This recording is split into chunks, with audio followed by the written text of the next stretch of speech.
Today on the Cooligans, in the first segment, we're talking about some of the crazy stories around MLS. Before we get to the actual games, we hosted a benefit, a gala. We made it a gala. We made it a gala as soon as we walked in. Miami, are you going to get a team? Where's your team going to play? Because now all of a sudden we got some new breaking news that makes it seem a little uncertain. So, and in Russia, the World Cup, the U.S. ain't going to be there, but you know what's going to be there? A little drugs. A little bit of that white. Everybody's going to be riding their white horse to the games. In the second segment, we're talking about the first week in MLS. We're going to talk about how incredible did Toronto not look? How incredible did Giazzi's artist look? How about the man we gave a nickname to? How well did he play? So amazing. And also, unfortunately, we're talking about Atlanta and their funeral that they held in Houston. That and more on this episode of the Cooligans!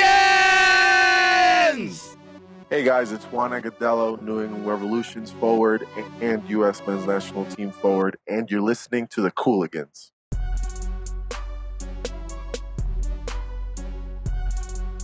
Yeah, baby. Hey everyone! Oh my goodness, I'm still I still got the energy of MLS hashtag MLS is back. You think at first week in MLS is giving you this excited new feeling? Is that what you're saying? That's right. I'm rejuvenated. I was what was that JB Smoove was it? I think it was in Pootie Tang when he was like, or maybe Curb Your Enthusiasm, I don't remember, but he mentioned that where he was juvenated, then he lost his juvenation, and now he's rejuvenated. So that's how I feel. I'm glad. I'm glad full circle with all this juvenation. I did not think I was going to be as excited as I was. I was so amped for the first week. I think once MLS. Once the first game happened, I was already like, if this is how it starts. Dude, it was so exciting. Toronto, Columbus, and we already got an upset. Columbus is like, we told y'all. We told y'all we wasn't fine. You better hope we got to move. You don't want to stay in where we are. Nah, son, look how comfy we are right now. Because we're doing just fine. Yeah. Welcome to the show, everybody. This is the Cooligans, your favorite pair of stand-up comedians who host a soccer podcast. And this is not only the funniest soccer podcast, Alexis. This is also what? It's the goddamn gulliest soccer podcast. It is the gulliest. And there's been plenty of examples of gulliness, even already in this first week of MLS. Oh, there was so much gully. It was exciting to see. I feel like we're influencing the MLS fans. We're not only doing it for the culture. We're not only changing the culture. Homie, we are the culture. We're setting the bar for the culture. We are the culture. That's Migos' new album. All I want is Abubakar standing behind us at all times. Straight grilling everybody, dude. You say Abubakar? Is it? I think it's Abubakar. I don't know. Who knows? You like saying it that way. It feels right. It's so wrong, but you feel right about it. Abubakar. It's like where to put the tilde in Spanish. In that one? I just want to know. I just want to also congratulate you and me for my getting everything wrong disease spreading to you now. What did I do this time? You just said Abubakar. Oh, that's getting it wrong? I mean, look, it's open for debate. It's not. That gentleman says his name the way I said it. Abubakar.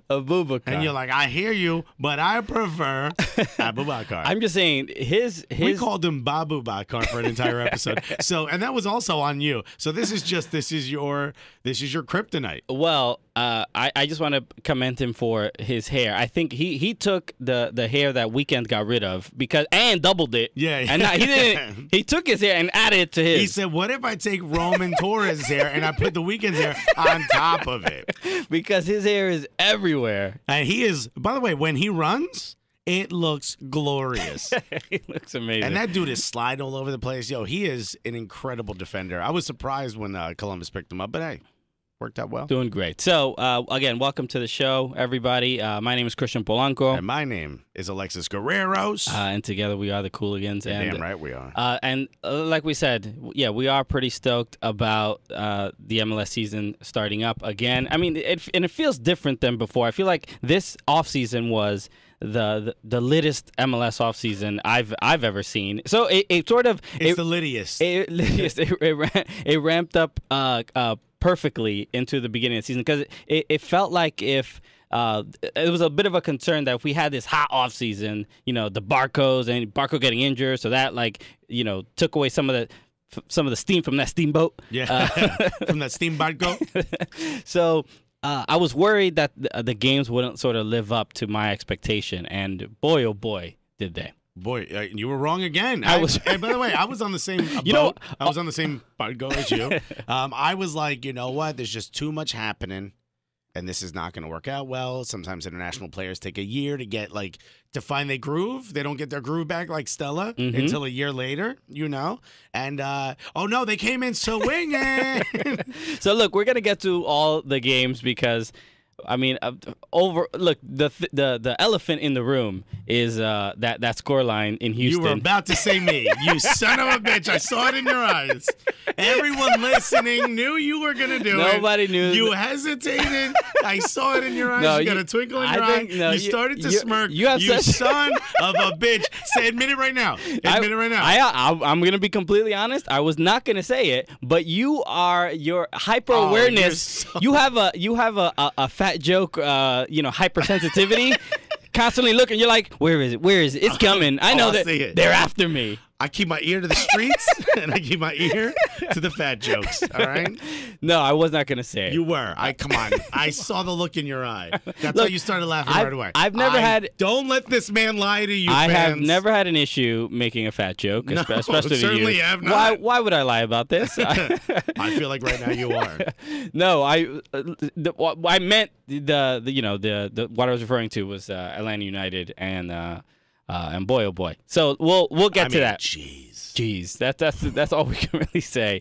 But let's get to a couple things that happened. And we'll talk about it because I don't think it's as bad as everyone thinks it is. Oh, I do. I think it's worse. Oh, yeah. I know you do. So I'm trying to keep our fans that bad. No, I honestly don't think it's that bad.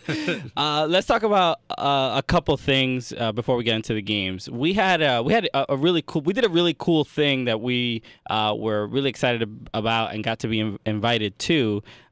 We got to host a soccer benefit, a fundraiser. A gala, if you will. There were some people with ties, some people without. Yeah, those me and you were without. But we ain't doing all that. We say gala because there were people who were legitimately billionaires there.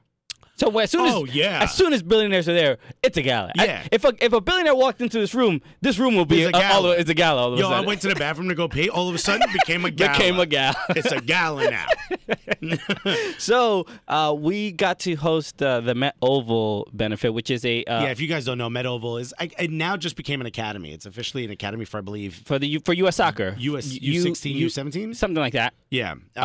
So it's officially an academy, but before that, it was a pitch in a park in Queens that the German American League or the German Hungarian League, like way back in like the 30s or 40s, decided to build. No one paid rent on it, and then the city was like, "Hey, wait a minute, y'all built this like field. You gotta pay some taxes, but dog. Come on, now you owe us money. That's city land." And they obviously didn't have that money. It was just like a place where, like a dirt patch that people went and played after a while. And a couple people took over it. They started training some kids.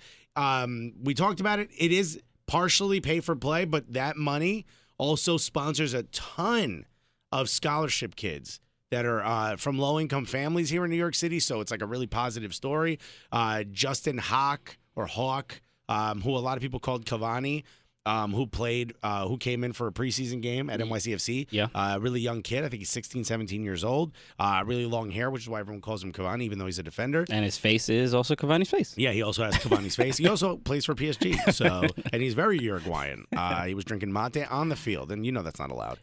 But he's one of their success stories, and there's more. And apparently, very popular, very popular academy in New York City. Yeah, they asked us to be a part of their gala for their fundraising. This is their next round of fundraising, and this money goes towards those kids who can't afford to pay that money. Exactly. And so it's for the coaches and whatnot. Yeah. So it really did feel like, we've been around soccer for the last essentially 3 years. 75 years? 75 years. But the last 3 years essentially in the very professional side. For sure. But this was seeing what happens at the academy level. I mean, we were just around like soccer moms and soccer dads, like trying to, keep the game alive and support their children. And they were very wealthy people, but it was some of them. Some of them, yes. Yeah. Yeah, the people that were there, the intention was, put up some of that guap. You know, we know you got guap. We know you got guap because you're so here. Welcome to this gala. Thank you for making it a gala, first of all.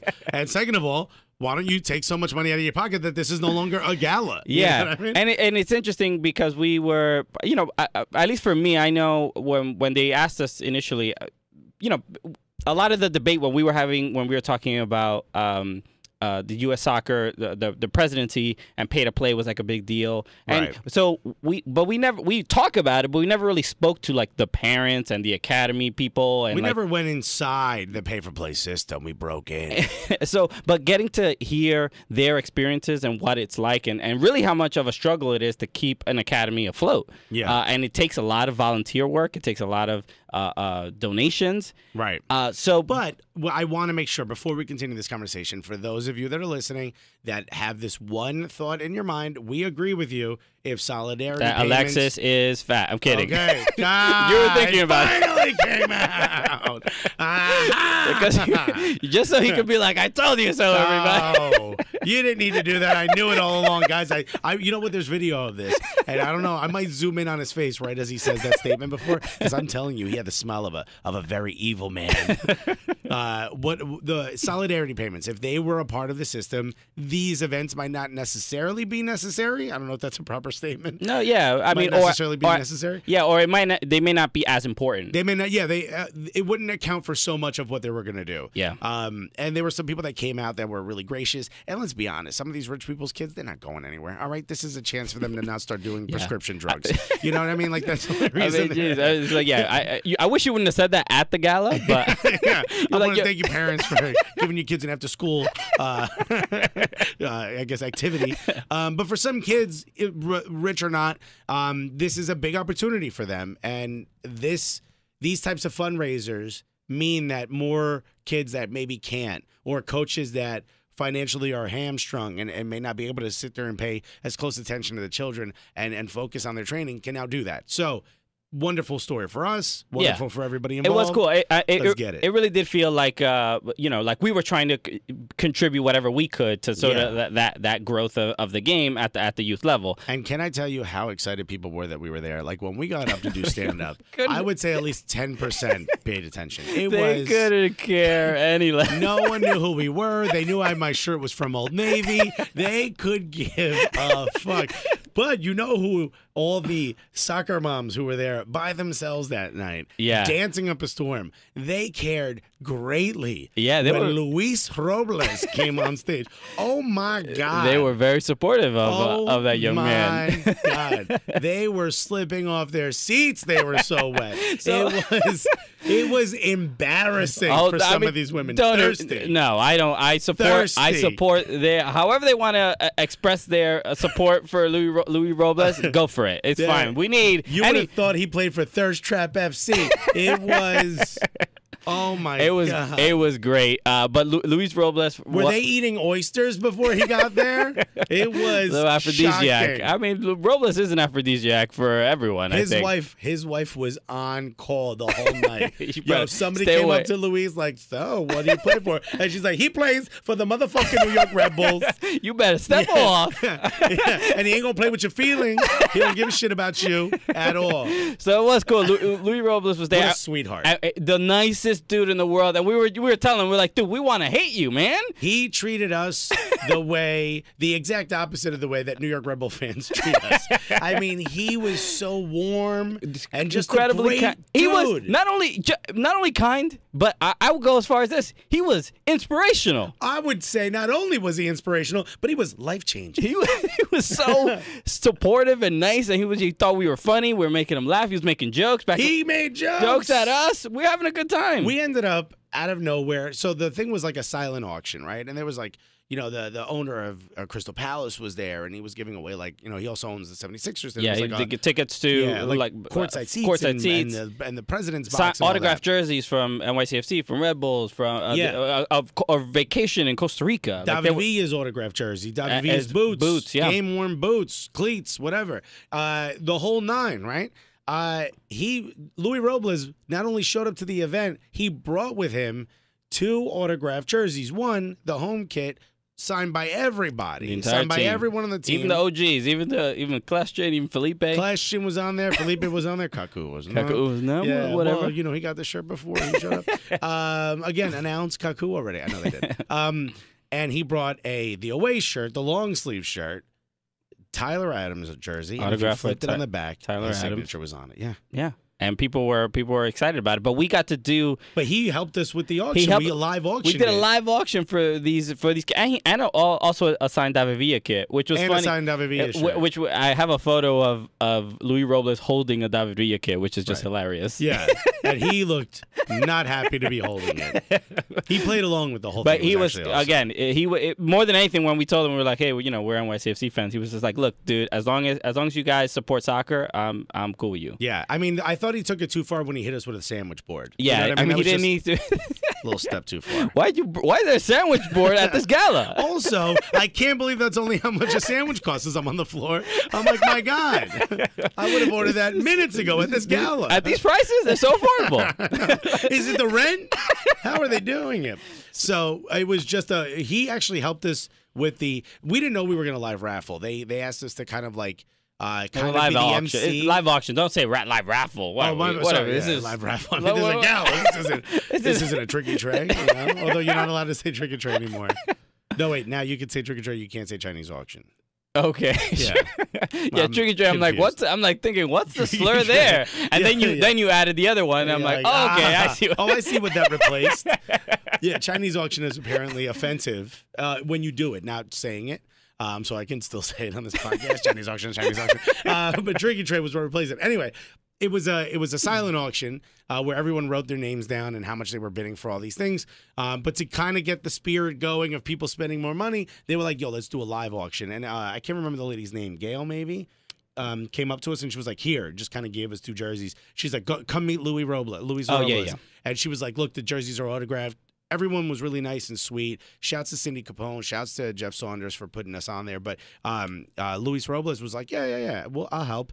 And he just kind of gave us the shirts, and we're like, no. Get up on stage. you got it. We called him up on stage. He came up. He gave like a really cool speech about how much it meant to him to have parents that were like that supportive of soccer. How important and how hard it was for them to make ends meet to put him in those those things, and how people came to his rescue and that he needed them, those people in that room, to come to the rescue of some of those kids, and it was great. And then we ended up getting like close to $1,000 for each jersey right there in that moment. Actually, we got $1,700. Yeah, for the one autographed by the entire team. The team one. And I got it up to 1710, right? We got it 1700. Yeah. We got someone to bid $10 more. Again, I'm trying to start knife fights out there. And Luis Robles out of nowhere goes, hey, the guy who bid 1700, were you really going to pay 1700? He was like, yeah. He goes, would you pay 1700 if I got you another one? It's like, yeah. So he donated I think 2 other ones. Yeah. He said he's going to get him another one. And how thrilling was I never hosted a live auction. I've never been anywhere near it. It is the most thrilling thing you've ever experienced in your life. I highly recommend it to everyone. Everyone got to host an auction. You got to host an auction because first, get yourself a gala, all right? Well, I mean, and that might be a little tough, but when there's a bunch of people that have all this money to essentially not throw away, I mean, they're doing a good thing, but so much disposable income to be like that we can just point at somebody and they're willing to spend $1,500. I want that power. One of my favorite moments was, in an auction. Now, look, I don't know. I've never been to an auction, but I've seen enough of them on TV that sometimes people just like touch their nose. They and just that's a bit slightly scratch. Yeah, like there's like a little thing like they you got something in your eye, you scratch your ear, and like, oh, that's it. $50,000 for this rug. And you're like, oh my God, I was blowing my nose. It's my allergies. I picked my nose. My allergies. It's dry as fuck in here, man. I can't afford that. What do you got? Steam heat? What kind of shit is this? But like, there was a lady. Clearly, one of the moms thought it up. Right, I know you would never admit it. You are the worst. You would never say, "Yo, she was thought it up" in a positive way. This is me. I'm not shaming you for being what thought. Is the point but of this lady was. They look good to the hills. Oh my goodness! She was as far as the eyes can see. She was thoughted, and so she was wearing like it looked like a dress that someone had like cut panels out of, right, all over her body. It was fine. Look, fine. She looked very respectful. You guys are learning. Her kids definitely would not be. You guys are learning how staunch and conservative Mr. Guerreros is. Never. I support her thoughtness. We just got to be able to call it thought. Is all I'm saying. A missed shot is a missed shot. A goal is a goal, whether it's beautiful or not. All I'm saying is a thought is a thought is a thought is a thought. And this lady, she walked in looking like a thought. Okay. Right? But also, beautiful dress. She wore it well. Even if she didn't, who gives a shit? She was having fun. She looked great. She felt confident. Go for it. I didn't say it to her face, by the way. I'm just saying it to the millions of fans we have. Anyway, she held up her phone at one point to record us. Yeah. And I was like, $1,800. And she was like, no. She looked at me like, no. And she was like putting her hands down. She started like river dancing, like hands up by her side. And she's like, absolutely not. Oh man, it was a lot of fun, and it was cool to have that experience, especially in the soccer world itself. I love when Luis kind of like gave us he like fucked with us. He's like, I thought you guys were supposed to speak fast. Oh Isn't that what you're supposed to do yeah, in an about like auction? at an auction, which is like, all right, well, Yeah, and I was like, all right, slow down. I go, by the way, buddy, I mean, relax. You're a goalkeeper. You don't even sweat that much. I was like, I'm sweating more than you do during a game. it was fun though. So and he took the jokes back and forth. It was a lot of fun. It was awesome. Good. And dude. we're gonna try to get him on the podcast. I know. Yeah. You know, maybe some Rebel fans will be like, oh, maybe we shouldn't curse their name on Twitter every day. Yeah. So, Or maybe they'll hate their goalkeeper now. So And by the way, I didn't, even though I wanted to, I didn't make the joke about him being captain and getting traded or getting sold. how gracious of you. Wow. I mean, look, I could have. So And by the way, his wife was just a doll. The whole family is wonderful people. Great time. So, we did that, and so again, before we talk about the games, two quick things in MLS news, because we had an episode a couple weeks ago about Miami and Miami Beckham United, and about how they had they did a whole event, confirming that they were the team was coming to Miami. Here it comes. All the plans are set. Nothing's gonna change. Miami Club de Balompié. So everything's all set, and now in the Miami Herald, a article written by Douglas Hanks and Joey Flechas, Joey Arrows in Italian. So they mentioned that they might be looking to move the site of where the stadium is to closer to the Miami airport, as opposed to the Overtown site that they already had in place. And it's looking like the reason is that they feel that the Mas brothers are thinking that the site might be too small for how how large the stadium is going to be, or I think there's no like parking, so that might be an issue as well. So again, we seem to have a preemptive announcement of for the Miami team, and it's looking like it's not as clear as we thought it might be. I mean, look, I'm looking at a map of Miami right now. Miami Airport, it's not far from Hialeah. Shouts to all my family out there. Little Cuba. I know nobody calls it that unless we're being disrespectful to you. Does any of your family listen to this? Probably not. Shut They're Cuban. You think I'm conservative with my thoughts, buddy. You should talk to them. Look, it's not in downtown Miami. It's not close to anything. It's over by Miami Springs Golf Course, which is part of the article. It's in the middle of nowhere, and it's a space where people are going to have to drive to. And, I also noticed that there's a neighborhood called Flagami, which is just delicious. I love Flagami. Yeah, that's how I know I was sick. I had a little bit of Flagami. And they also have a Brownsville. Shout out, blah, blah, blah.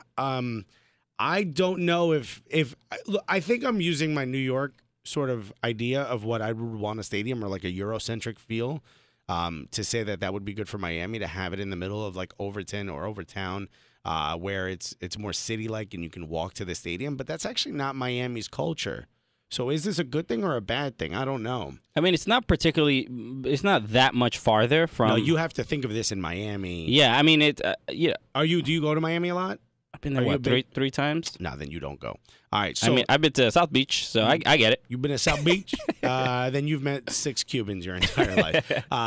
The distance between Miami Airport and downtown Miami is crazy with traffic. It's just a world away. It honestly, understanding that is the same as understanding why New Yorkers don't go to Red Bull Arena. Or I'm not saying none of them go. Obviously, clearly a lot of people do. But why a lot of New Yorkers who are casual fans or or are thinking of picking up the idea of being a soccer fan but aren't sure, would probably prefer to go to Yankee Stadium, even if they live in like Queens or Brooklyn, versus going to Jersey. It just feels farther. It just, not only that, it's like psychologically so much farther. It's like, I don't know anyone over there. I don't want to go over there. Like, I have friends that moved to Doral, and that's a little bit further out of the way, and people in Miami are like, oh, it's another state, Yeah. How dare you go on the highway for more than 10 minutes and actually driving, you know what I mean? Like, that to them is very far. So if someone's listening to this podcast that knows a lot about Miami, how would you feel about Miami Airport? I would not be happy about it if I lived in downtown Miami, but none of y'all live in downtown Miami. Y'all live in the burbs. Sure. Yeah, I mean, do you think Miami fans should feel a little, not misled, but like, I don't know, a little bothered by this, that it's not as sort of secure as they thought it would be? I mean, who thought it was secure? I mean, they had a whole, even Beckham was like, they had a whole show, right? Yeah. I mean, it seemed like a big deal. They seemed pretty certain. Celebrate good times, come on. We don't know what the fuck we're doing. Yeah, it's just it's a shame that after all they've already been through, that they sort of adding more room to ridicule them for like not not having things like kind of set in stone. But let's be honest though, this is the first thing that's come up about them other than that gala that they held. They didn't have a gala. I mean, come on. I mean, we know galas now, so we know. Buddy, I can sniff out whether it's a gala or not. I want to be so successful that when I walk in a room, it becomes a gala. That's what I want for Cooligans. That is the hope, yeah. Whatchamacallit? I don't know. This is the first time that like news is broken about what's happening over there that wasn't necessarily negative. This is about them needing a bigger space. That's, I mean, I'm sure the fans are like, oh, thank God. Maybe, okay. I mean, maybe it's a good sign. Maybe they want to put a little bit more effort in what the stadium looks like, or maybe they have bigger plans than they originally anticipated. But it's sort of a shame, that's all, that this happened to begin with. So let's move on to one other thing, and then we'll get to our second segment, and we'll talk about the games. Let's do it. World Cup coming up. It's gonna be lit. It is gonna be quite lit because there was some news that Putin's like, y'all hate me? How about this? Y'all party all you want. So there was some news that came out recently, and I don't know. I think this is sort of just a rule in Russia to begin with, but they announced that World Cup fans will be allowed to have marijuana, cocaine, and heroines in stadiums, and they'll be allowed heroines and heroines and multiple heroines, which is Wonder Woman, and other female superheroes. You're like, I have Gal Gadot. I'm like, okay, yeah. Well, that's only one. So, but is it Gadot? Gadot? It's Gadot. I think we're making that up. She's Israeli. Why would they say it in French? I mean, I've always heard it like as Gadot. Alessandrini? No, Alessandrini. Oh yeah, that's when I heard him say his name, and now I'm thinking, I'm like, oh yeah, he obviously is French, but clearly has an Italian last name, or an Italian-looking last name. They're both romantic languages, so they have romantic. Well, actually, they are both romantic languages. I wasn't wrong, fat shamer. They're romance languages. It was just, I mean, they're different words, and they mean it. And you're right. I wouldn't have said Romanian is one, and that is a romance language. But have you ever heard a Romanian person speak? He is nothing romantic. I don't know how many. His last name is clearly of Italian, like, heritage or descendants. You don't know that. I don't know They're that. both, the languages are from the same root, the same core. But Alexis, you're just saying that because it ends in a vowel? Disrespectful. No, but you don't meet many Drinis or Maldini in France. Yeah, you do. You meet one. Romain Alessandrini. Anyway. He actually doesn't even pronounce the A. He's like, hello, this is Romain Alessandrini. Yeah, it was just a very strange word. I'm like, it didn't sound like he was saying, we posted it on Twitter, it didn't sound like he was saying his own name correctly. No. We're like, I wonder what he's saying. Like, bro, you don't even know your own name. We got to correct you. He's being mad disrespectful about somebody. Oh, no, that's your own name? Oh, shit. It was like, it's weird, and it feels like this, American arrogance to be like, hey, you're saying it wrong, bro. Yeah. We know your name, and that's not it. Okay, we say it. We tell you how to say your own name. Why don't you say it this way? Okay, you're going to be Romain Smith going forward. Get used to it. Ladies and gentlemen, you're starting center forward. right? For whatever winger for your Los Angeles Galaxy, romaine lettuce. All right, is everyone happy now? It's a lot easier. Okay, all right. So less letters on the jerseys. We're gonna save some money. We're saving money. That's what it's all about. So Russia is going to be allowing these drugs, but I think the headlines sort of get a little loose nowadays because people want people. Well, it's clickbait. Everybody was like, "Just tell them you could do blow in the stands. You could do it. Just if a ball gets in the stand, just toss it right back, but make sure clean the blow off of it. Clean some blow off of it, will you? You know what? We're bringing players into the stands to do blow with you. No, but the stipulation is in Russia that you can bring drugs to I guess events or different places, but you need a prescription for your heroin before you walk around. Oh, this is street heroin. Oh no. This is Mother Russia. We do not. No, I mean for an ailment maybe, but not. So, but you can have.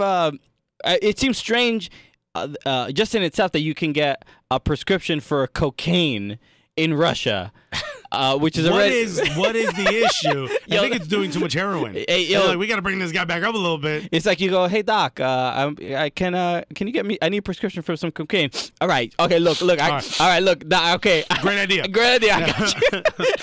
Okay, all right, I went to medical school for a very long time. Okay, pass me a tissue, my nose bleeding. Oh, I got some blood a little bit on your prescription. Just tell the pharmacist, just like ignore it. No, that's not blood, baby. That's my autograph. You need me to sign for your prescription. That's gonna be worth money, okay, dog? Also, what do you think of this app? So, ridiculous, but I think it's gonna, look, I don't know how many people are actually gonna be bringing drugs. Well, I want to say this. This hasn't been announced, but we have a source. We want to let everyone know that this now means Diego Maradona's going to the World Cup. He will be there. He's like, he's got nothing but prescriptions. Not only do we have a source, we got a plug. All right, we got the plug. We got the plug. You need that World Cup little. In fact, it's Dr. Maradona to you. This guy writes prescriptions for himself. Sour D's. Yeah. Purple. I don't know drugs. Purple. Purple. Everybody rolling on a bean. Smoke that perp. Isn't that a rapper? Yeah. Lil Perp. Lil Perp. No, I think it's Smoke That Perp. Is his actual? No, Smoke Perp is another one. Smoke Perp. Okay. There's two. Oh, there's Lil Perp and Smoke Perp. All right, little perpetrator. Anyway, okay, so yeah, so I think it's gonna be just kind of insane. Obviously, some people are going to bring drugs. I mean, there's if you say people are going to bring drugs. Look, also that means there's going to be like the Barra Brava in Argentina is like, oh, prescriptions, and they are allowed. Okay, this is going to kill our profit. Let's fire up the prescription, printer. Yeah. Who's going to tell me this isn't a prescription? So your prescription is for 3 keys of cocaine? I'm very sick. So your prescription is for that work. Yeah. Interesting. Yeah. Your prescription is for sitting in a hotel waiting for the guap to show up. Hey, who are we to deny 40,000 fans their prescription? We don't have time to check all of these. I mean, this doctor who has a gun to my head is clearly here to help people and not just watch soccer. So it's going to be nuts. It's a shame the U.S. is not going to be there to take part in some of those drugs. Christian Pulisic really turned a corner on his career. Yeah, people, just players playing with cocaine bags in their stomach. Yeah. By the way, you are so much faster than we remembered. But you seem to get gassed at halftime and bring it right back up. I don't know how that works. Also, you took a shit on the field. Hey, man. But you got us the result. It was perfectly fine. All right, so let's take a quick break, and we'll talk all these MLS matches. We'll try to get to all of them. They were all incredible. The first week was absolutely what a great maniac. Great level. First week. If you're not watching MLS, you're doing it wrong. I mean, what are you doing? You're not in a gala. You know what I mean? You're missing out on all the galas. All right. Buddy. All right. So we'll get to all the MLS games right after this. When we show up in our event in Atlanta, we're just gonna walk and be like, guess what? Now it's a gala. Yeah, baby, thank you so much for listening to the Cooligans. We're just going to break with a little message from our sponsors, which is us. Which is us. The Gulliest shirt. The Gulliest t-shirt. Our newest t-shirt is available right now for pre-order. They're gonna start shipping this week. You can still get a discount. If you want to look fly, you want to support the Cooligans.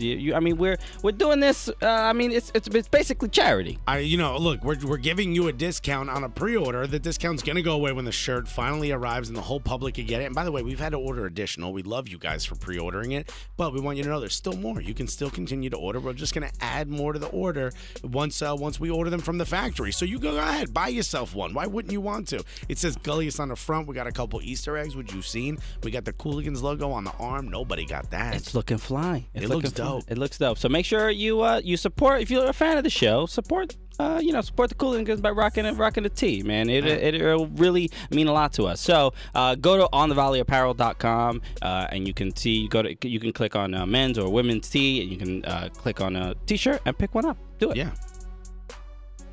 Hi, this is Mike Coscarelli from Anxiety Now. And Andrea Allen from the Hot Mess Comedy Hour. We just launched the brand new OG Podcast Network and wanted to let you know that you can hear ours and other great shows by going to ogpodcastnetwork.com. Also, be sure to follow the network on social media to keep up to date with new shows, videos, and live events. That's at OG Podcasts on Instagram, Twitter, and Facebook. Or you can subscribe to your favorite OG podcast wherever you get your podcasts.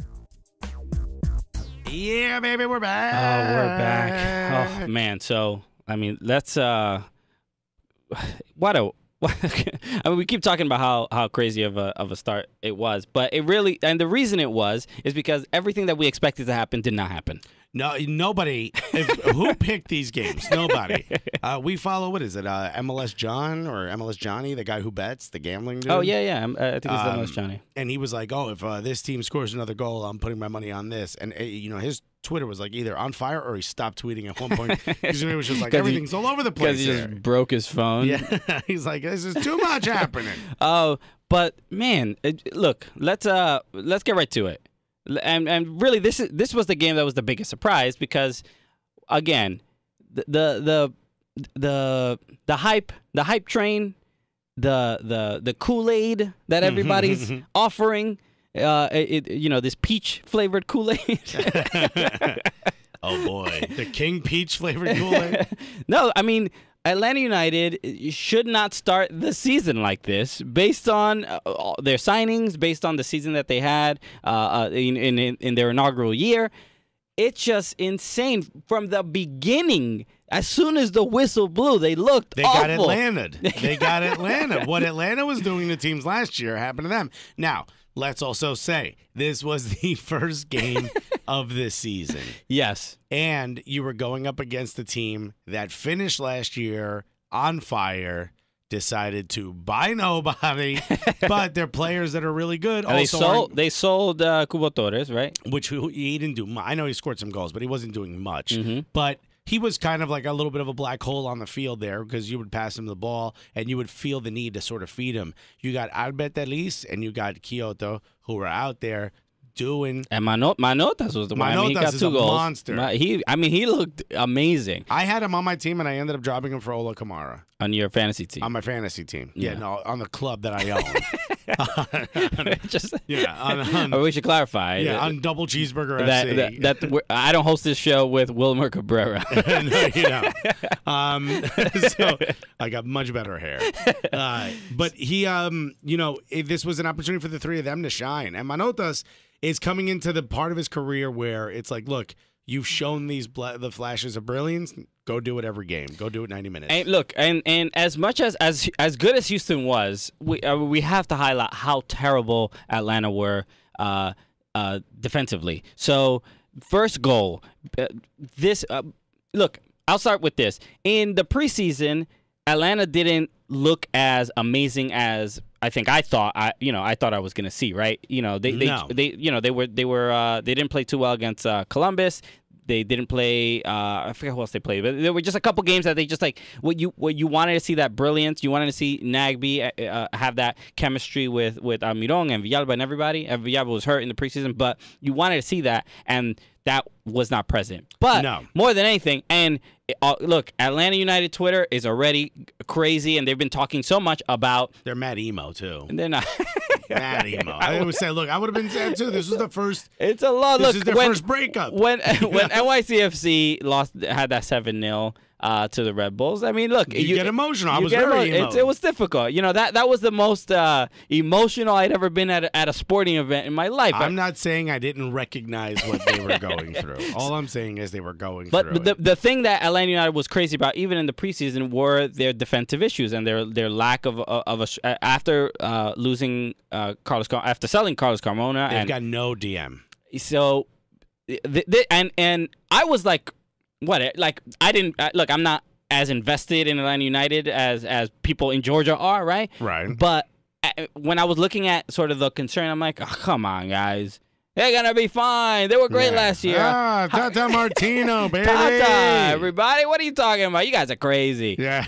And boy, were they right. Yeah. And look, raises a lot of concerns for, that defensive mid. They started Chris McCann and Darlington Nagbe. Who Darlington Nagbe's like, all right, why don't the 10 of y'all defend? And I'm going to just stand right where I am. I'm just going to make sure that our possession percentage is really high. Yeah, he's like, how about in training? He's like, how about this? All right, everybody who came here in a private jet, raise your hand. You don't have to defend. Oh, am I? Oh, is okay. That it? Just me? All right, well, then you guys go be cute. Oh, back there. But they looked like they really went into this game expecting to win, and they got bossed, man. They really got embarrassed. Here's the thing. But more than anything, just defensively, and look, we can blame. But it's not LGP's fault. It is very much LGP's fault. It ain't, and let me tell you why. First of all, not a natural center back, more of a winger. Right? You think he's a wingback? Yeah, LGP at the very least, he seems like someone who runs forward a lot more. Parkhurst, much more of a center back, stays back, and that's more what I mean. Maybe not a winger in the sense like maybe like a Zusi, more of a bit more attacking than more like a Kashilny. You know, likes to go forward. Sure. Yeah, can come back and track back. Here's the problem: when he's the only one, and when there's no one to stop the attack from coming to him. He has to do it all on his own. That no center back, no matter how good you are, is going to succeed in that situation. Well, you said secede, which would be hilarious. I meant to say succeed. No, I mean, he's about to secede. Atlanta's going to have to secede after that if they do more displays like that. He just declared, he waved a white flag, he's joining Orlando. But he has seceded from Atlanta. No, look, that first goal was... I want to give about 90% of the blame to LGP. It's not like he fell asleep. He had to do everything. No, well, look, he's not as fast as Alberth Elise. There's obviously so. No, he was getting washed. He had the expectation that Guzan, which we'll get to Guzan in a moment because he had a nightmare of I will get to you next. So, but it looked like the communication is not there yet, and the chemistry is not there yet defensively. It's almost as if him and Guzan speak a different language. But that's only a conspiracy theory. Yeah. Again, I can't prove that. But Pires thought that Guzan was going to get the ball. He thought he was going to get the ball, and then he also realized, oh, I'm a very slow player, and Alberth Elise is insanely faster than me. I'm sure at one moment he was like, why is that figure moving so quickly towards me?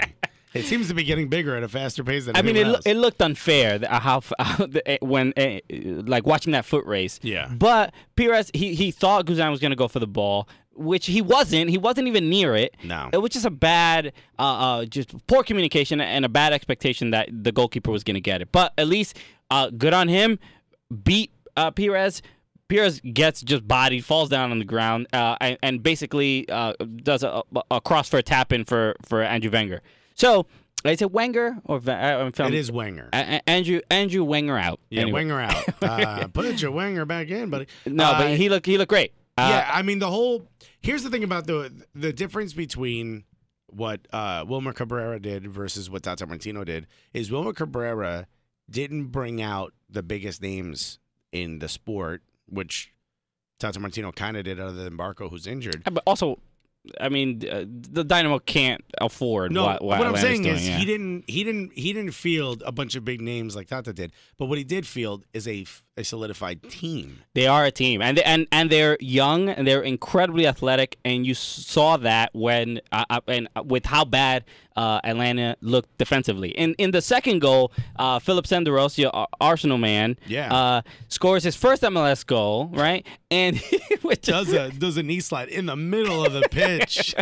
All right, little Thierry Henry style, a little disrespectful, but. Again, just a poor marking. I think it was Lorenowitz that missed on that. And Lorenowitz, another one, looked like he was terrible. They were just getting overpowered. I mean, Albert Elise, Manotas, Kyoto, that's a lot for any four defenders to deal with. Yeah. Never mind four defenders that aren't used to playing with each other. And and have no one covering them. We need to do that still. Sorry, I don't know why. I don't know why it came out. It just felt like it at that moment. I mean, we are Jesus, it's 2018. I mean, what are we doing? Press play. There's just no. I feel bad because this reminds me of when it was Koscielny and Vermaelen back in the day, and everyone's like they both suck, and it wasn't. It's that Koscielny would look over and be like, "Where'd he go?" And Vermaelen would be all the way gone. I'm like, wait, none of us are back there? Yeah. For center backs, you have to be the right pair. Look at how much the game changed. Granted, not a ton on the scoreline, but look how much the gameplay changed the moment Parkhurst came out. But so LGP got hurt. He has I was talking to Kelly Francis of Mountains of the South podcast. Hip contusion. Hip contusion, and so we don't know when he's coming back. But he got hurt, and there was a delay. Then he came back in the game and got hurt immediately again, which is like it's one of those like, dude, you should have just left the first time because now it's worse than before. But Parkhurst came in and added I mean, I think they still gave up one other goal. Down. But he's a good center back, and he was a captain often for the team. I don't know why Lorenowitz gets to start over Parkhurst. Nobody knows. Only Tata Martino knows that answer. Yeah. The rest of us were like, wait, why isn't Parkhurst out there? Really, the third goal was the one to me that made Lorenowitz look. It solidified gave me the answer like he shouldn't have started at center back or he probably shouldn't have started the game because it was the one with the Manotas goal where with the great like sort of 1-2 and at least put that great ball to Manotas. Yeah. But I mean that play on that third goal, there are 5 defenders that close in on Elise. And Lorenowitz is the first one. Yeah. He just looks like he's playing defensive mid while he's a center back, and then forgets. Which is why I think he needs to be moved up and give Parkhurst an LGP. Well, look, I think the concern. I think Lorenowitz is a taller player. Maybe he's taller than Parkhurst. Yeah. So given like the attacking options that Houston had. I think Tata's mentality was like, oh, I'll just get just a bigger, more athletic player. No, I think you get. I mean, look, I'm not telling Tata Martino what to do on the. I feel like you're about to tell Tata. Buddy, why don't you sit down, my G, and let me give you an example of Siéntate, señor. Mira, déjame explicarte lo que tiene que pasar porque lo que tú estás haciendo allá afuera, ay, Dios mío. Esta gente quiere vender los tickets, los boletas. I think you have to not care about the height advantage / disadvantage. Because you have to still stop the ball at their feet before you worry about the head. And if it's something like a set piece or whatever, Lorenowitz could just slide back. Maybe. It really was. Go get yourself a 6. Well, that's it. I know it's hard. Who's number 6 out there? Darlington Nagbe. So they technically have one. He's number 7. Bye-bye is his number. It almost... Darlington Nagbe actually was quoted as saying, what did you guys do out there? It looked bad. Yo, the whole first half, his name didn't get called once. What do you mean, whose name? Oh, like Nagbe? Yeah, the announcers barely said his name. What was he doing out there? He wasn't doing anything. I mean, they had after the second goal, they were just so disheartened that it looked really bad, and it didn't look good. There was a just a lack of any real belief that they were gonna make any real difference. They were giving up so many incredible chances to Houston, and there was nothing they could do. Look, Escobar, also new player. Not that he looked. I don't want to say he looked bad, but there is a clearly. This preseason they did not work on like getting that defensive communication ready because it looked like it was 4 defenders. It was like an all-star game, we don't know where they're gonna be. Offside, we don't know how to keep a line. Maybe they were told this was still a preseason game. They were like, whatever, it doesn't count. Just a shame. And again, even though Houston was so dominant, Atlanta did have a couple chances. Almiron hitting posts, missing clear chances.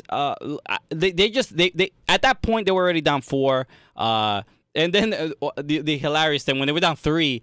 And then they added 7 minutes of stoppage time because of the delays. It was just 7 minutes. And I'm like, this is enough time for them to score one more. And they did. And they did exactly that. And that was the 4th goal was Guzan tapping it right back into the box. At least he got an assist for everyone to put him in fantasy.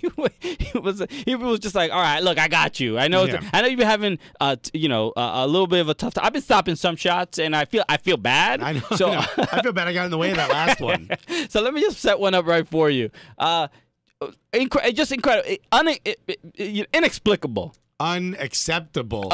And the worst part is that Atlanta was so bad that they stole the shining moment from Giassi Zardes.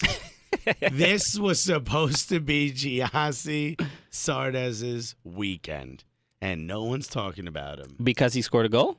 Yeah, because he scored a goal. He's back. I mean, look, you and I could score I feel like you're the only person who expected Giassi Zardes to fail? No, not to that you had this expectation. You called it Giassi Zardes weekend? I feel like that's a lot. This should have been after he scored. Okay. And the way Columbus looked against the best team in the continent. The treble winner. Or maybe not the continent because of Mexico, but outside of Mexico. Okay. The best team in America and in Canada, in United States of America. Yeah, I don't know what's going on. You need to go back to like your geography class. I feel like other words are just trying to sneak out of my mouth. Do you know where Mexico is? Yeah. I knew they were in North America. I'm trying to figure out. How about this? In the North America above the wall, they are the best team, and they looked childish. I think that's a overstatement. Well, welcome to the show, Christian. To say childish, but they look like children among men. Nope, disagree. I think Columbus just look. They played them twice in the playoffs. That was the last time they played them. Toronto is in the middle of a CCL game. Columbus gave them that work too in the playoffs. Yeah, but Toronto. They're in the middle of their CCL season. Yeah, and who did they start? They had to play, but pretty much the top 11. And they've been playing competitive games longer than Columbus. What are you talking about? You're crazy. But it doesn't suggest. Don't you also take this away from Giassi? But who's a little fresher? That's all I'm saying. Columbus had a game plan, and they knew that a Toronto. Little fresher, other than the Javinko hitting the post, they look like trash.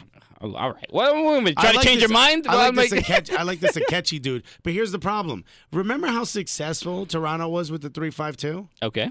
They come out with these 4 defenders with the 4-4-2 diamond? All right. I mean, they didn't. I know they won the MLS Cup with that, but that's because no one saw it coming. In the second half, they looked pretty good offensively. They were getting it going again. Look, I'm not saying Toronto's trash. I'm not saying Toronto's not going to recover. I'm not saying Atlanta's not going to be able to recover from this. But Columbus looked like a world beater. If I would have told you one of these teams won the treble last year, you would have not thought it was Toronto watching that game. I agree with you. Aha! Okay, well, all right, you got that one, Alexis. Aha! You get that hypothetical scenario. Well, you've been Gala. No, but at the very least, Columbus, what I did like was, I was concerned given the fact that they obviously lost Ola Kamara and lost Justin Miram. And they look better without them. They look better without them. And I think Santos, baby. It says a lot about the players. I forgot the exact players that they replaced them with, but they did. They replaced them with more game time. But Justin Miram, more presence for Higuain. But the main issue is that Justin Merrim was not the most athletic of players, and they replaced him. But incredible, though. He was incredible. Look, it's this guy. The blonde dude, Martinez. Christian Martinez. Christian Martinez, right? So there's a couple new Christians in the league. Yeah, a couple CHs, couple CRs. Yeah, we're very excited. This is all Christians always play well in soccer. Still no Alexis out there. Not one. But so Christian Martinez is a good replacement for Merrim, a lot faster. Yeah. And just more of a threat, like on the wing, right? Yeah. So, but the 2 goals that they did score were just like the chemistry that Columbus is at now. And I said it when they played Atlanta. They looked really, really good. They are going to break the pivot in a camera because they are pinging that ball back and forth at a level that you don't see very often in a league like MLS. And I'm not saying that, look, I think Atlanta United did that last year, and they still have a chance to do it again. But watching Columbus play, it says to me, like, we don't give Berhalter enough credit. I agree. I mean, he lost one of the top scorers in the league last year, and he replaced him with a guy who was turned into a right back. And that gentleman scored the first week. The man who the only meme ever created about him was about how bad his first touch is. Yeah. That man looked incredible out there, and he looks good in the yellow kit. It with matches the hair, it matches the hair, in the hair, and now it's all fitting. I mean, it's all working out for him. You know, he likes to move, so get ready next year again. But you look at someone like Azardes, and you look at someone like an Ola Kamara. Ola Kamara scored a bunch of tap-ins. He was a lot like Nemanja Nikolic. A lot of his goals came from very close to the goal, right? You look at someone like Zardes. You got a bad first touch, buddy. I mean, just aim it. It doesn't matter how soft of a touch. Yeah. Just aim it in the goal. You're going to score a ton. The Berhalter has a system that if he had just a bit more money, I guarantee you, someone like a Berhalter would have been able to win 1 or 2 in these last 3 or 4 years. Berhalter needs to go to more galas. I mean, my God, you got to get. We know where the money. He walks into that locker room and he's like, "This isn't a gala, gentlemen. I'm looking around at all of you." And I see some passionate football players, some soccer players. I see people who care. I see family men, okay? I see people who love their children, they love their mothers, love their families. But this ain't a gala. This ain't a gala, guys. So I mean, I can get you out of the playoffs. But you think you're getting to MLS Cup? Not like this. But how about that goal from Zardes, right? The second goal. Pedro Santos, that ball. That pass was. I mean, juicy. Juicy. Was it wet? Every time I hear juicy, I always think of Matt Morano. That old joke. Do you know Matt Morano's a comedian in New York, and very funny. He has this. Was it about the pants that say juicy on the back? No. It's about he was ordering like a burger and like the waitress was Puerto Rican. Yeah. And he's Italian and he does a great impression of her. Yeah. And she goes, "Oh, you want it juicy?" yeah.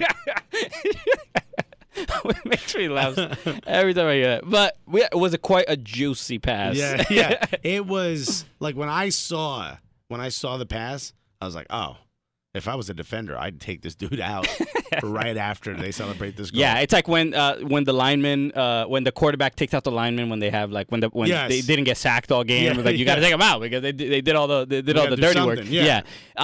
Absolutely great pass and the composure of Zardes, who we expect very little from, to put that away very comfortably on on one touch. Which do you think that helped? Do you think it helped him that he went somewhere and people were like, we have zero expectation for you? I think so. And also it's a smaller market, and it's about to be an even smaller market. He's from like, oh my God. We're gonna talk about to become a no market. Because there's some Save the Crew updates that we should talk about. Yeah, there is a quickly. lawsuit happening, but I think he's from Los Angeles, or at least just outside of Los Angeles. Yeah. So I don't necessarily know that a smaller market helped him. I mean, he's used to that type of pressure, but maybe you're right. I mean, looking at it, I have zero evidence to prove otherwise. Finally, I think for him, because he was sort of like the golden boy a little bit in LA. He was the academy guy. Yeah. So now he got he got a little punch on the chin, just being like, "Yo, you're not what you thought you were." So he has to prove everybody wrong this time. You still can be, and again, first game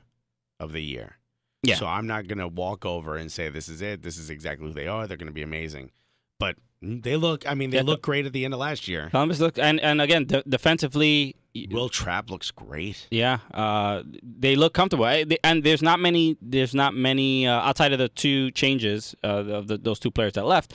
Look, they brought in kind of like younger guys. So I think Columbus is going to be all right this season, and they might be a bit of a threat. I know I did mention that they might take it. Remember last week? And I made fun of you. And you made fun of me, and now all of a sudden, let me have this, Alexis. Well, I want everyone to know that even if they do make it to MLS Cup, I'm still going to make fun of them, and I'll claim I said it first, okay? So, all right, let's get to remember, I was not optimistic about the team that plays in the Bronx. You were wrong about that. I was right. I was wrong, and how I'm so happy I was wrong. Oh my God! Because although there were moments where I'm like, this is not looking good. I mean, like that's every soccer game. Right? No, I think there were moments where I'm like, none of these players. We're talking about NYCFC over at in Sporting Kansas City. There were moments where I at least had to remind myself, and it was an away game for NYCFC, because there were moments where they looked like they weren't sure who was supposed to go where. But I want to say, first, round of applause for the man who we gave a nickname to, what no one else would. Yeah. We believed in him when no one else did, other than the coaches and the people who signed him. And maybe his parents. Also. Yeah, maybe his parents. I think his dad follows us on Twitter. Yeah, that's right. Yeah, and the man who's been on this podcast, and we nicknamed him Sweatinho. Ladies and gentlemen, Ben Sweat. Sweat. What a gorgeous, what a Santos-esque pass. Yeah, I mean, he really brought it. And look, just the fact that he got the starting spot over Matarrita. Let you know something's happening. It's a big deal. Sweat is good, man. He really, really is. Look, the play. I mean, if you haven't seen it, watch the highlights for this game. But a great game of all. Sporting Kansas City in the first, I want to say about 25 minutes, looked like they were. They were probably going to get the first goal. Yeah, they've got real pieces, and there's zero reason for anyone to distrust Peter Vermees. The guy's incredible, and he always gets his team going. Even though I'm not sure that they have. I'm not sure that, what's his name, Rubio, right? Rubio, their center forward. Who's their guy up front? Oh, that's a good question. I don't know. The guy that they brought in, I'm not sure that that's the guy that's going to. They brought him in like 2 years ago. What's his name? Rubio. Yeah, Diego Rubio. Yeah, I'm not sure that that's the guy that's going to be able to score the goals that Dom Dwyer was scoring. Okay, but they're another one with like a system. They have like a system where people sort of are able to sort of flourish inside of it versus having to sort of take it on their own. I'm not sure NYCFC has a system, so at first I was a little worried. But boy, that all went away. Well, I mean, I don't want to say they don't have a system, but it's definitely a lot more free-flowing than a lot of other teams for NYCFC. NYCFC doesn't have a... I mean, they certainly have like the sort of the triangles they play coming out of the back, which are a little annoying because they come very predictable. At least for us, where we sit at the stadium, we pretty much sit where like Sweat is. We would be able to see Sweat from where we are. And you see the same formation and the same play over and over. But when it gets to the final third is what I'm talking about. It seems like Villa has to do something incredible in order for them to score. Yes, and he sort of did for their first goal, but he was on one-on-one with Iko Para, and there were a couple people commenting on. They were sort of saying that Iko Para wasn't playing Villa like strong enough. I know that I saw that there was a tweet from somebody tweeted to Andrew Wiebe of Extra Time Radio about Iko Para saying like if he's a USMNT defender and he can't like hold a 36-year-old forward and then what's his name from Jebrovsky, remember Jeb from first season of NYCFC, the wing back. He tweeted at Andrew saying I had to defend against him and Iko Para did the best he could, because if he let Villa go right, it would have gone to the top right corner.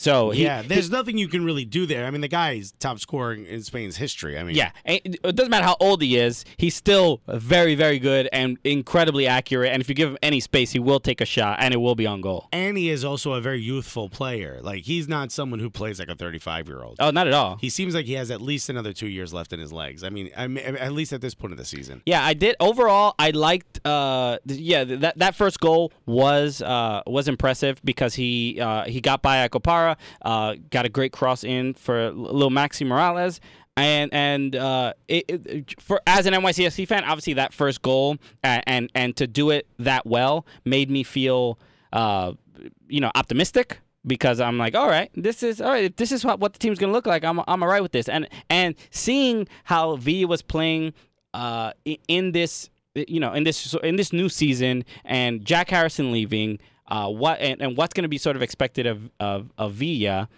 going forward. I felt a little bit more like there's a little less pressure on Villa this time, and especially with how good some of the other players were playing. I thought Rodney Wallace played very well. I thought Jesus Medina was great too. Jesus Medina was awesome. Medina doesn't have the one. I mean, look, I'm only really have seen one game. I've seen some, and then some of the preseason, but he doesn't look as strong one-on-one as Jack Harrison did. But Jack Harrison also looked like he was more aggressive on one-on-one situations. Yes. But I think Medina has better ball control in those situations, but he doesn't have. He's like a more patient player. Yeah, and I think one of the things that I think frustrates me watching NYCFC play in the final third is it seems a lot of people stand in a position they were told to stand in when certain players have the ball. Yeah. Versus where if you watch Paraguayan games, people are sort of making runs and making movements, getting into spaces. Spaces are more important versus I was told to be at this part of the field. So, find me, Well, I think let's talk about Ben Sweat a little bit, right? Because that play, that second goal for Jesus Medina, getting him his first goal of the year, of his first MLS goal, was really just beauty, and we're not sort of used to seeing. I'm not gonna say we're not used to it, but that was the most. I'd argue.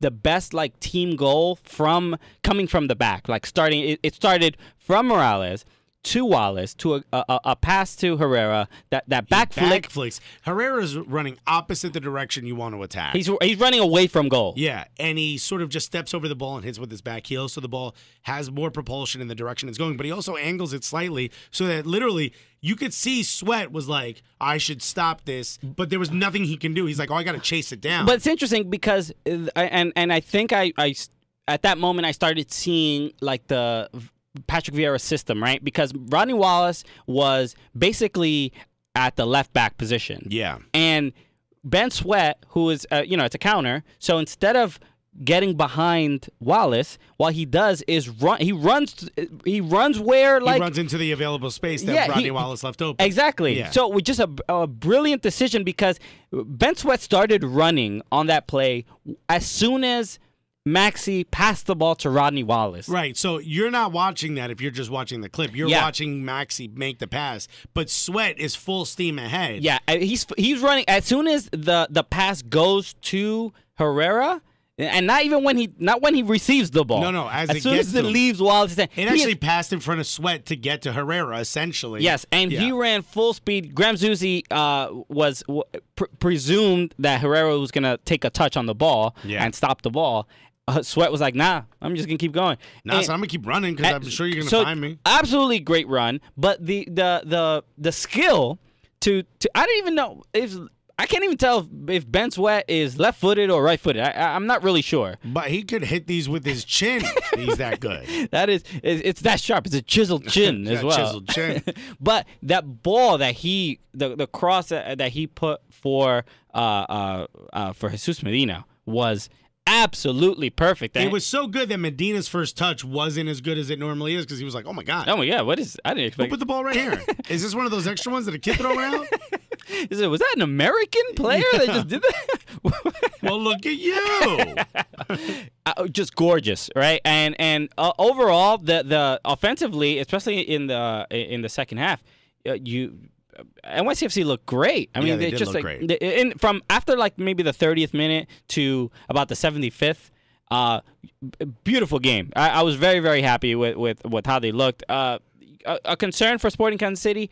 They like I don't want to say it was just NYCFC being like staunch defensively. I don't think that exactly was the case. But I don't think that'll ever be the case. There really wasn't much creativity from Sporting Kansas City in this game. I think they still have a little bit to figure out on offensively. And what I feel bad is that NYCFC played this well away, which means SKC played that bad at home. So I mean NYCFC is going to play even better at home, you would assume. So I can't wait to see them. And your boy started Sweat in MLS Fantasy. Good for you.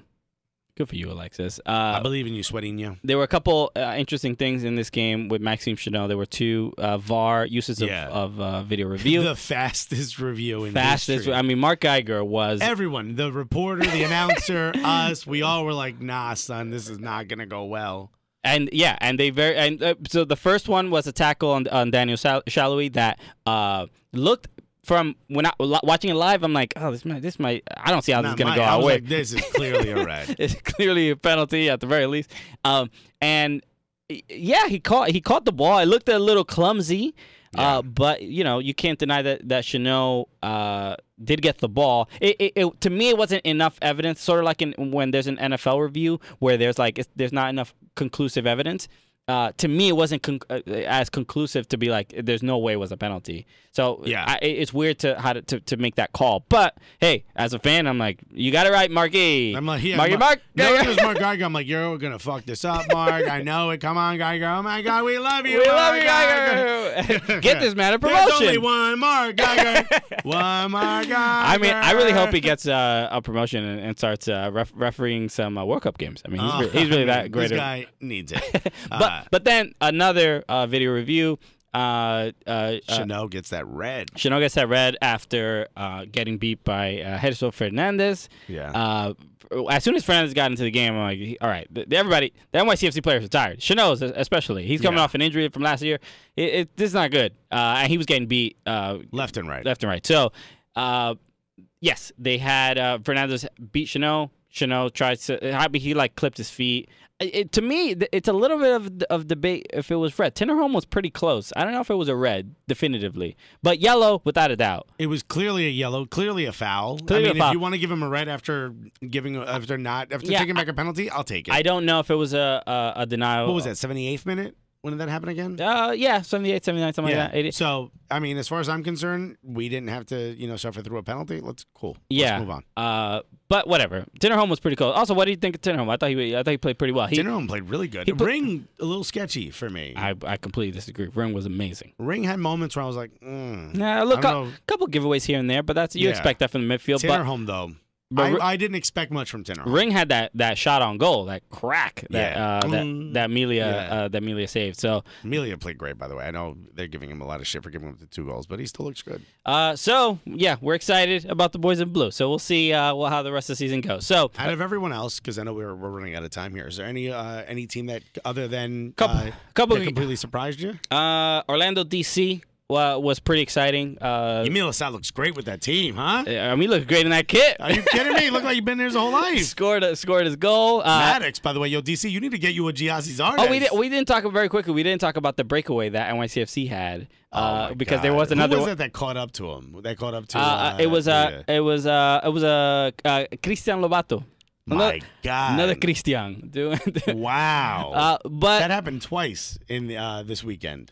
Yes, I think it might have been 3. It might be 3, actually. Yeah, you're right. But the play started off terribly from Sporting Kansas City. They had a free kick where I don't even know what they were doing. I mean, it was instead of kicking the ball into the box, I think Zuzi took a touch or somebody took a touch. They tried to trick NYCFC, and then they make a pass to the middle, loses the ball. Villa's on a breakaway. He's got, what was it? Sweat and Morales. Sweat and Moxie trailing behind him, but Sweat trying to stay with him. Sweat's faster than him. And he's trying to stay behind the ball. So he's in an offside position, so he can't get the ball.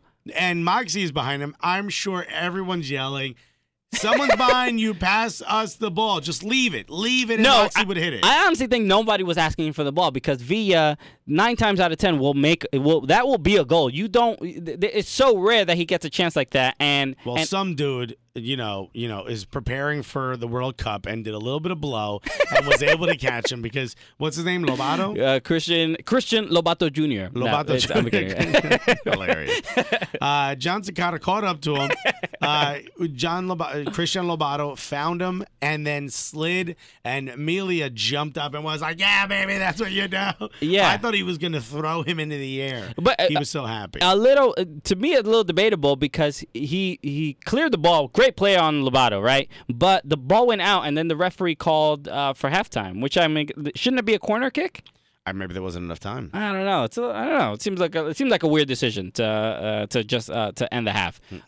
But it was interesting. And again, so in Orlando, DC, this happened again. Maddox, one of the fastest guys in the league. Stupid fast. Yo, and too stupid fast apparently.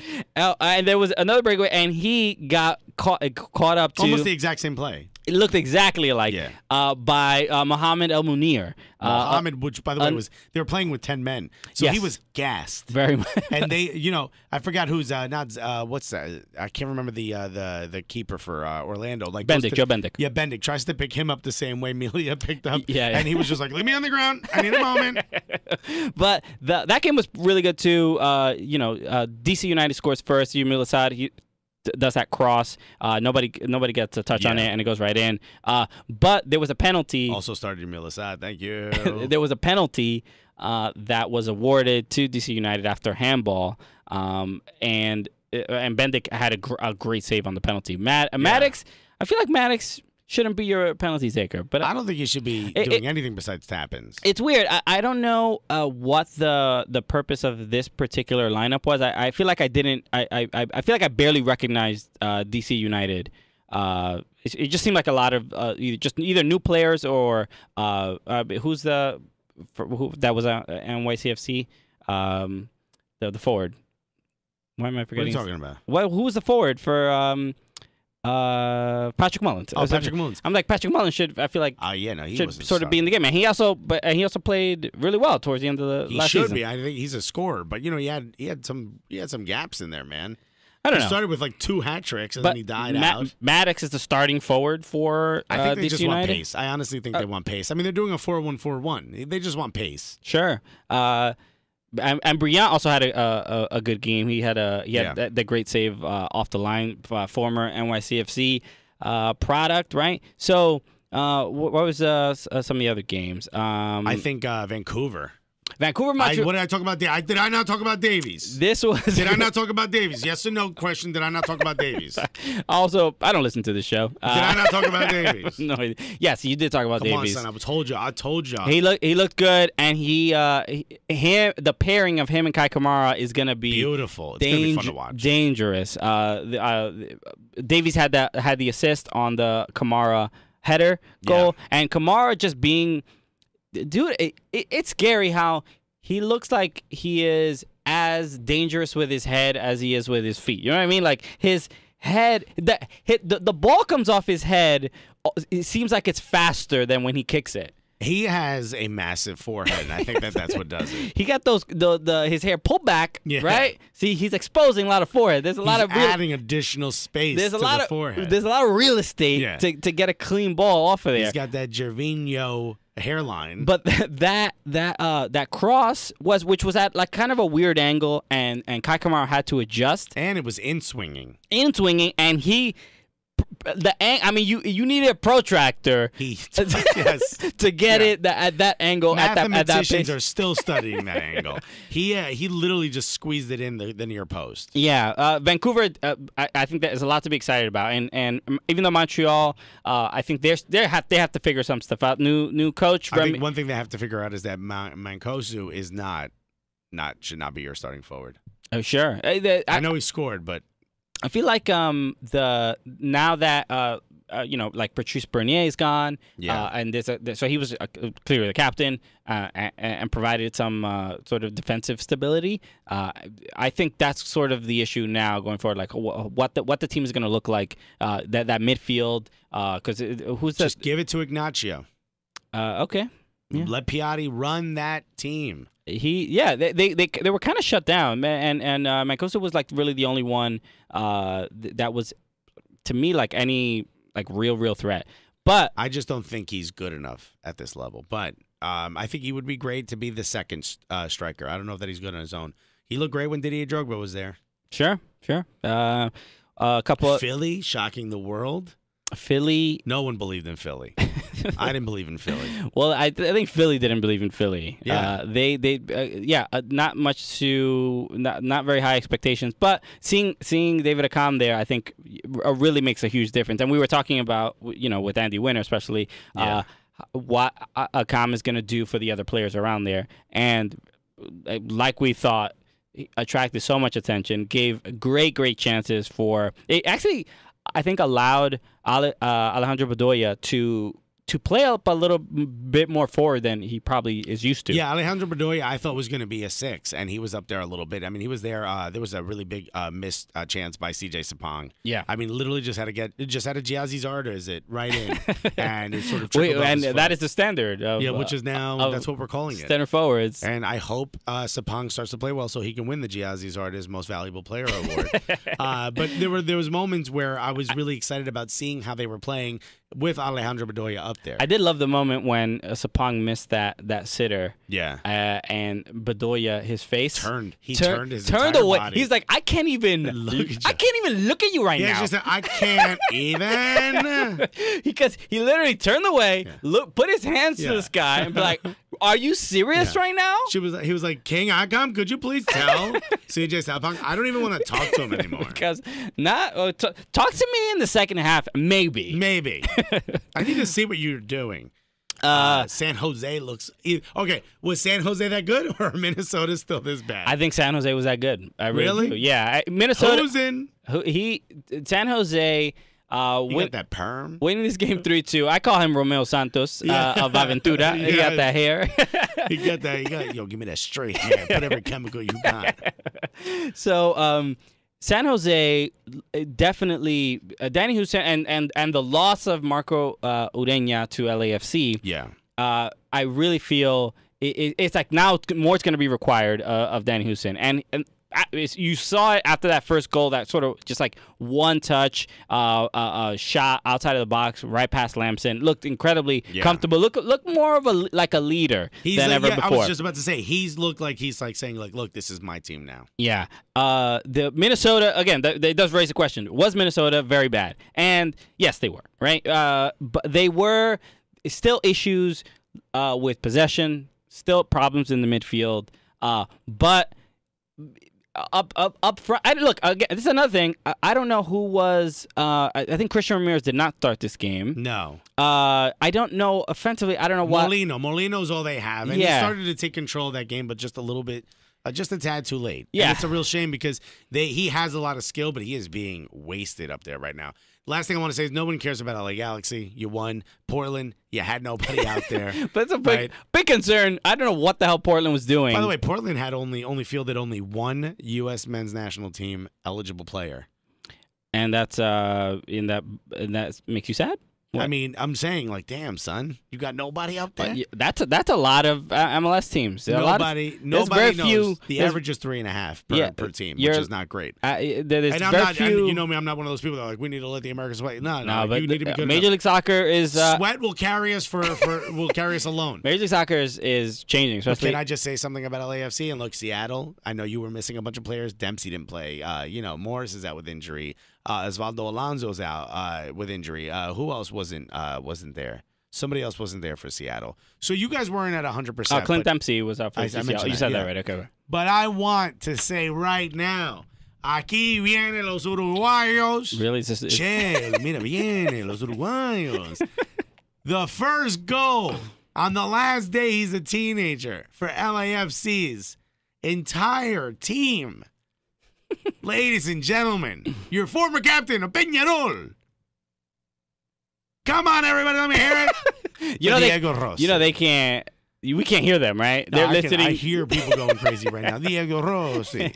Yeah, I hope you are drinking a mate right now. He did. And you are relaxing and eating none but grilled meats on a parrilla. He did look. He did look good, and him and Vela together. Yeah. Have they been best friends forever? But I'll give LAFC the credit on that win. That goal, especially for such a young player in his first Major League Soccer game, to Vela, you sort of expect that kind of a pass. He's that good. But to Meg Roman Torres on it. No, but that was that Roman. Yeah. That wasn't on. That was a different. That happened. That wasn't on that play. He Megs Roman Torres for that goal. Oh, okay, 100%. okay. I thought it was a different play, but the goal, the pass from Vela, you expect that. But Rossi, who had a defender on him and was still able to take that shot so well. Stephen Fry is not an easy keeper to get by. Also, he curled it and put it in the only position Stephen Fry couldn't get it in. Yeah, but all credit, LAFC. Props to you guys. Look great. But Diego Rossi, this is your team, baby. More than anything, Seattle lost this game more than LAFC won this game. Well, look, LAFC has no players, basically. Look, they and I don't think they know what to do with Phil. They held on. Yet. They held on, and it takes a lot to do that. Laurent Simon was great. There were Tyler Miller. Laurent Simon was running from the left side of the screen to the right side of the screen. Tyler Miller the entire time. Was incredible, and the reason LAFC got those 3 points. But really, the Sounders had so many shots. They had so much more of the ball. They were incredibly I'm not going to say dominant, but they were they had sitters. That Will Bruin sitter that he missed is again inexcusable. There were moments where LAFC could have been blown out of this game completely. Yes. What I just want to say is that moment or the play. If you're an LAFC fan, this might not be the best season for you. You might not have a lot to root for. But right now, all of you should be focusing on how well Vela and Diego Rossi play together because they are magical together, and it's only going to get better. Yeah. So I think the fun thing was, speaking of LAFC and LA Galaxy, there was a hilarious moment. It was a video for the LA Galaxy game against the Timbers. There was 3 LAFC fans that went to the LA Galaxy game against Portland. They were in Carson in LAFC gear. Just sitting there. And while people were celebrating goals, they were just sitting there. Were they in the wrong stadium or they were just like, no, I'm coming here to hate? It really felt like that's what it was. I mean, just being like, yo, I'm just checking out these digs so when our away game is here. It was funny, and somebody from LAFC, I think Tucson, their supporters group in Tucson, Arizona, were like, yo, because I retweeted. I'm like, yo, this is the gulliest thing I've ever seen. Yeah, you just show up and scowl the whole time, meme mug everybody. So they were like, send them a gulliest shirt, and I'm like, yo, if you find these guys, let me know who they are. We might send them a shirt. Yo, we'll send them a shirt. Who are these 3 dudes that keeping it straight at Gully and Carson? And they were just sitting looking at their phones. Could not be any less entertained by everyone else. Yo, we paid our money. We do whatever we want. To meme mug out here, all right? Yeah. We're not. I came here to just do this. It just looked mad disrespectful. It looks like I'm mad, but I'm actually having the time of my life. Yeah, this was well worth it. There were some absolutely incredible games this weekend, but this weekend belongs to Jesus Medina, Diego Rossi, Giassi Zardes, Higuain. Who else? Oh, I don't know who else. Maybe Yamil Assad. Everybody but Yamil Assad. Everybody but LJP. Elise and Manotas, man. Manotas, Elise. Everybody was. Everybody. This was a wonderful first weekend. I can't wait for the rest of it. Oh, my God. Yeah. MLS Fantasy, we're going to be talking about that more next week. It's almost a shame that it was this good because now it set the bar very, very high. Yeah, it's too good. So we're gonna have some boring 0-0 games coming. Yeah, and again, thank you to Luis Robles and thank you to Medovo for having us. Yeah, that was super fun. At your Thoughted Up Gala. I wasn't thoughted up, guys. It was too thotty. This guy, thotty too hotty. If his wife shows her wrists, he gets hey, what's going on over here? First of all, how dare you say she would even think of doing such a thing? No, I'm only kidding. Come on, guys. If you're gonna be a thought. That's me talking to women who are not my wife. Ladies and gentlemen, This has been an amazing podcast. This has been an amazing first week of MLS. Exactly. And also, you know what? I did want to mention because we're excited about this year, and there's a lot of things coming up. We started. If anybody's interested in supporting the Cooligans, but doesn't really, maybe they don't want to buy a shirt, but maybe they just want to hey, I'll tip these guys. Give them a little bit. We got a Venmo. Oh, that's right. We got a Venmo. If you want to Venmo at Soccer Cooligans, be like, yo, that joke was really funny. I think it's worth $2.50. You get $2.50 right there. You get $2.50. Just Venmo. So we get 3 or 4 good jokes. We can buy ourselves coffee. It's not a bad gig. So it might be cool.